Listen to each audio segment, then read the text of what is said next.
Other than on ground balls in the infield, force outs can also come into play when there is a runner on base and the batter hits a fly ball. So let's take a look at how that works, and that'll also lead us into a topic called the sacrifice fly. Say we have a runner on second base.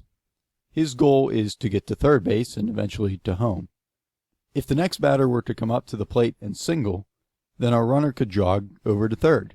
Even if the batter grounds out, the runner can still make it to third base. But is the runner allowed to move to third base on a fly ball that is caught for an out? Technically he can, but first he must tag up. So let's take a look at what that means. When a batter hits a fly ball that is caught for an out, a force out is created for each runner on the base that they started at.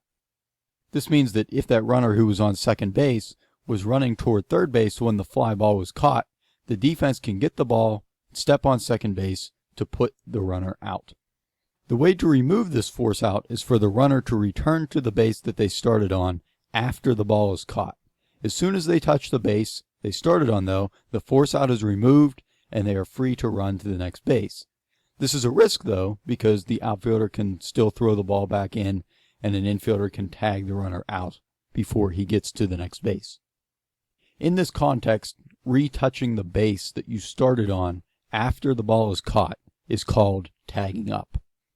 So what will usually happen on a play like this is that the runner will anticipate that the ball will be caught, and so he will wait on the base.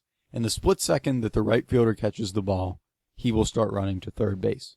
Again, though, he has to be careful. If the right fielder has a strong arm, he can catch the ball and throw it to the third baseman so that he can tag the runner out before he gets there. Most fly balls will not result in a runner tagging up and moving to the next base. Usually the runner will just stay on the base that they started on.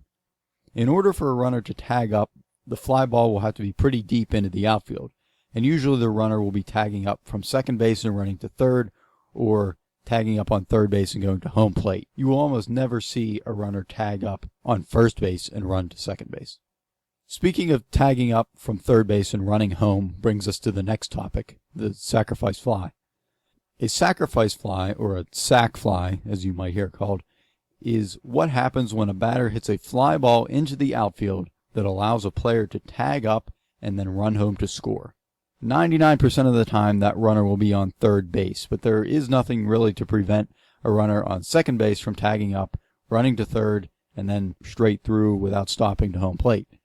Something really odd would have to happen for that to take place, though, like the ball being hit very deep and probably into foul territory, which I should also mention that runners are allowed to tag up on any foul ball that is caught for an out as well.